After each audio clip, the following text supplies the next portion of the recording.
Today I am going to start chapter 8 linear equation. So let's start. इस chapter को start करने से पहले हमें मैंने अलजेब्रिक एक्सप्रेशंस में वेरिएबल और कांस्टेंट्स बताया था कि वेरिएबल क्या होते हैं, कांस्टेंट्स क्या होते हैं, तो उसका हम रिवीजन करेंगे. देखिए जो वेरिएबल्स ए टू जेड के जो अल्फाबेट्स हैं वो वेरिएबल्स कहलाते हैं, और जो कांस्टेंट है, कांस्टेंट वो 1 से लेकर इन्फिनिटी तक के जो नंबर हैं वो कांस्टेंट कहलाते हैं. अब हम लीनियर इक्वेशन की डेफिनेशंस को देखेंगे. Linear equation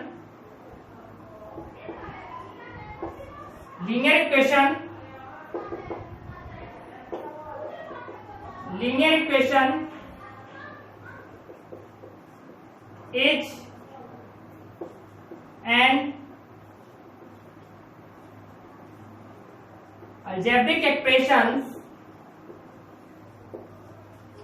algebraic expressions in which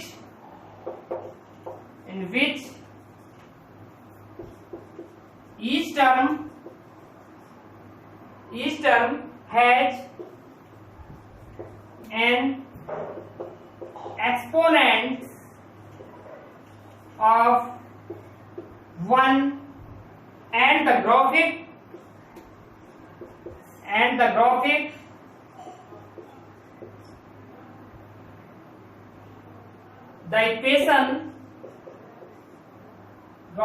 the equation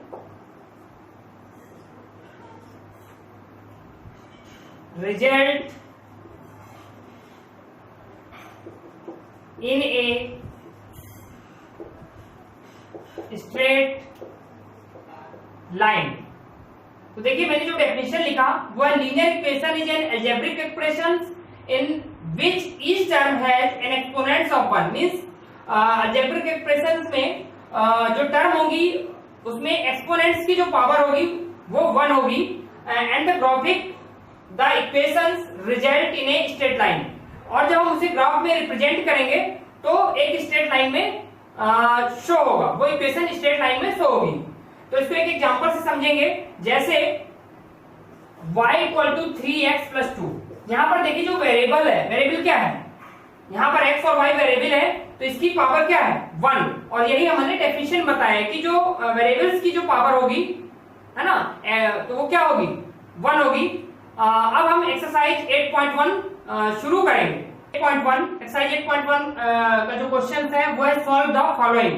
इसका मैंने पहला क्वेश्चन लिया है x माइनस 9 इक्वल टू 11. इस क्वेश्चन में पहले आप ये समझ लीजिए कि RHS है क्या और LHS है क्या.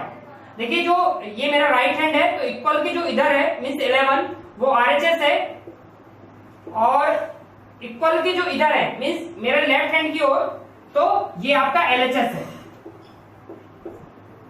RHS का जो फुल फॉर्म होता है राइट हैंड साइड और LHS का जो फुल फॉर्म होता है लेफ्ट हैंड साइड.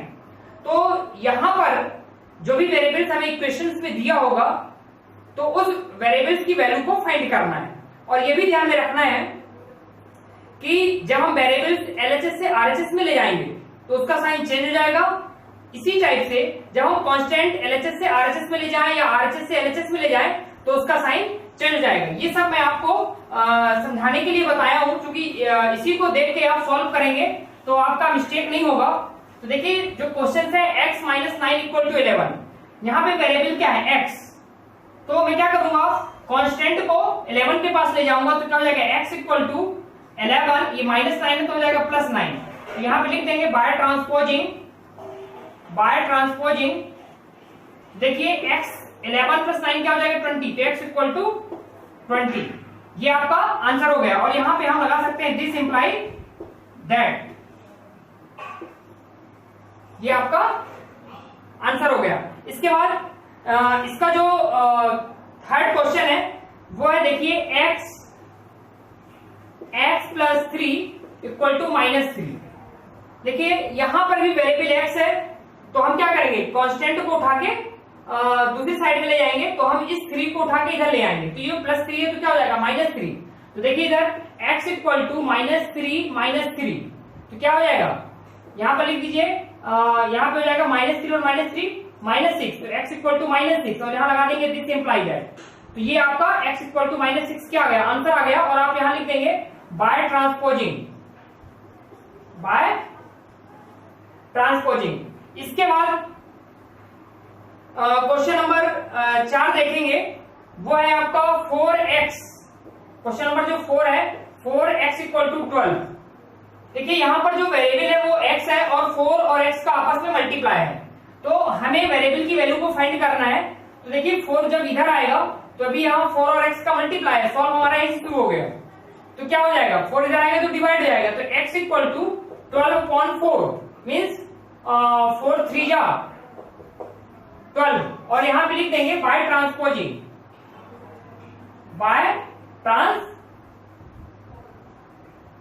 इसमें आप लिख दीजिए बाय ट्रांसपोजिंग,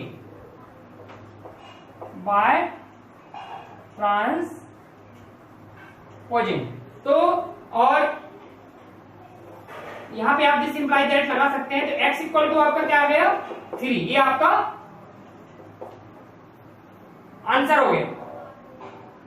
क्वेश्चन नंबर 5 है -2x इक्वल टू -6। हमें यहां पर भी देखना होगा कि वेरिएबल है क्या और उसी की वैल्यू को फाइंड करना है। देखिए इसका सॉल्व मैं यहां से करूंगा और सॉल्व में पहले क्वेश्चन लिख देंगे -2x इक्वल टू -6। देखिए इधर पर हमको LHS में भी माइनस दिख रहा है और RHS में भी माइनस दिख रहा है, तो हम क्या करेंगे, इसको कैंसिल कर देंगे, ये कट हो गया, मीन्स दोनों तरफ माइनस माइनस था इसलिए मैंने इसको कैंसिल कर दिया।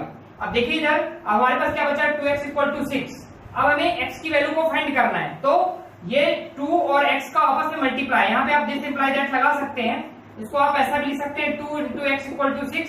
तो देखिए 2 को जब आप इधर उठा के लेके आएंगे 6 के पास, तो ये 2 और x का मल्टीप्लाई है, तो 2 क्या होगा उधर डिवाइड में हो जाएगा, तो x इक्वल टू क्या आ जाएगा, x इक्वल टू 6/2, तो 2 3 जा 6, तो x इक्वल टू 3, ये आपका आंसर आ गया। फिर इसके बाद क्वेश्चन नंबर जो 6 है वो आपका 1/4 x इक्वल टू 2। तो जिस टाइप से क्वेश्चन नंबर 7 है उसी टाइप से 6 नंबर का भी है, बट 7 में माइनस है तो मैं इसको सॉल्व कर दे रहा हूं, लेकिन 6 आप इटसेल्फ करेंगे। तो देखिए इधर क्वेश्चन नंबर जो 7 है इसका सॉल्व यहीं से शुरू हम कर रहे हैं। क्वेश्चन नंबर जो 7 है -1/5 x इक्वल टू 5, ये है। तो देखिए इधर इसको मैं लिख सकता हूं, ये आपका है -1/5 x इक्वल टू 5, ये आपका क्वेश्चन आपका दिया हुआ है। ये तो क्वेश्चन है, आप चाहें तो यहाँ पे यहां से इसको सॉल्व लिख सकते हैं। तो देखिए इधर हमें यहां पर भी x की वैल्यू को फाइंड करना है, तो -1/5 और x का क्या है, आपस में मल्टीप्लाई है, तो ध्यान में रखना है आपको, ज्यादा है तो आप ऐसा कर लीजिए x का -1 से मल्टीप्लाई कर दीजिए, तो क्या आएगा, this imply that -x/5 equal to 5। ये आपको समझ में आ गया होगा, मैंने x का -1 से मल्टीप्लाई कर दिया तो -x/5 आ गया। अब इस 5 के नीचे मैं क्या कर लूंगा, 1 कर लूंगा, और क्रॉस मल्टीप्लाई देखिए क्या होता है, इस 1 का x से मल्टीप्लाई कर दिया जाए और इस 5 का इस 5 से मल्टीप्लाई कर दिया जाए, तो हम इसे क्रॉस मल्टीप्लाई कहते हैं। देखिए इधर यहां पर -x into 1 equal to 5 into 5, यहां पर लिख दीजिए, क्या करने पे आया, बाय क्रॉस मल्टीप्लाई। तो देखिए इधर -x का यहाँ पे दिस इंप्लाई दैट लगा दीजिए, -x का 1 से मल्टीप्लाई करेंगे तो क्या आएगा, -x, और यहाँ पर कितना आ जाएगा 25। अब देखिए जो वैल्यू होगी वो तो माइनस में होगी नहीं, -x इक्वल टू 25 तो आपका आंसर आ नहीं रहा होगा, तो आप क्या करिए, -1 का दोनों तरफ बोथ साइड -1 का मल्टीप्लाई कर दीजिए, तो क्या हो जाएगा, ये पॉजिटिव हो जाएगा और माइनस इधर आ जाएगा, तो मल्टीप्लाई -1 बोथ साइड में आप क्या करिए, -1 का मल्टीप्लाई कर दीजिए, तो क्या हो जाएगा, -x इंटू यहाँ पे this imply that -1 equal to 25 into -1, देखिए इधर माइनस एक्स का -1 से किया तो क्या आएगा, एक्स हो जाएगा, और एक्स इक्वल टू क्या आ जाएगा इधर पर 25 का -1 से किया तो -25। ये आपका आंसर आ गया।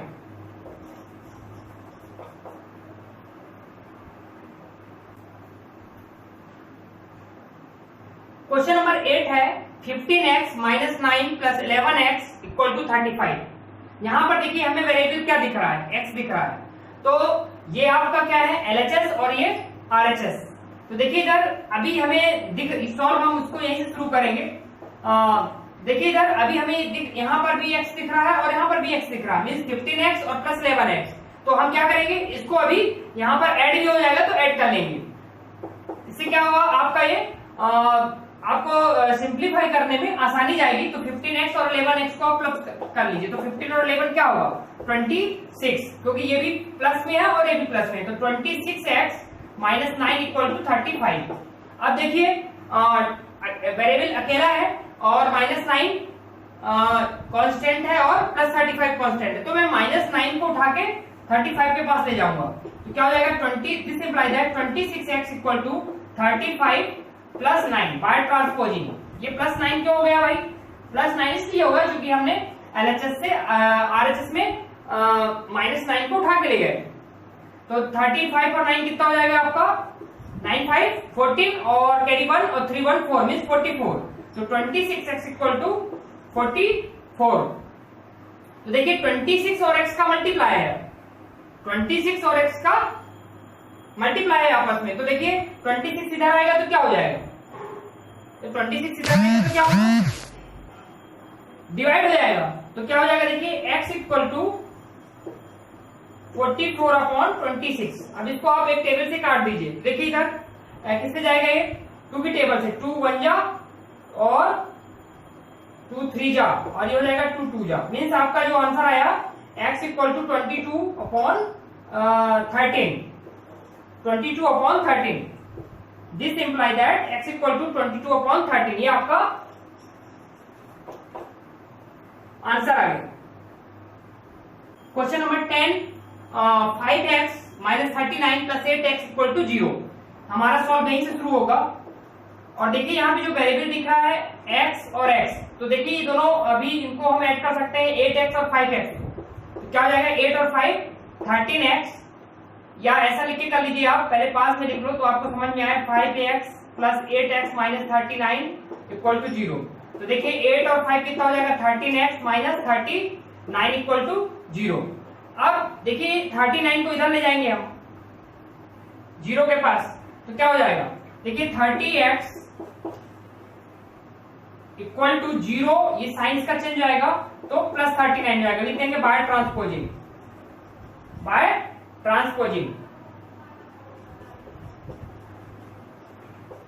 तो क्या होगा 0 + 39 मीन्स 39। तो 13x = 39। तो देखिए 13 और x का आपस में मल्टीप्लाई है, तो 13 इधर जाएगा तो डिवाइड हो जाएगा। तो क्या हो जाएगा x = 39/13। तो 13 3 जा 39, तो x = 3। ये आपका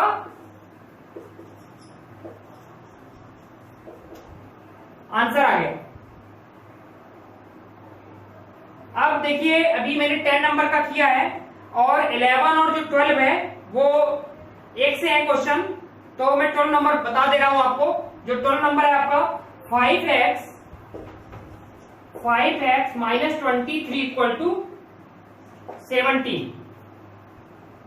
तो देखिए इधर सॉल्व हमारा यहीं से शुरू हो गया।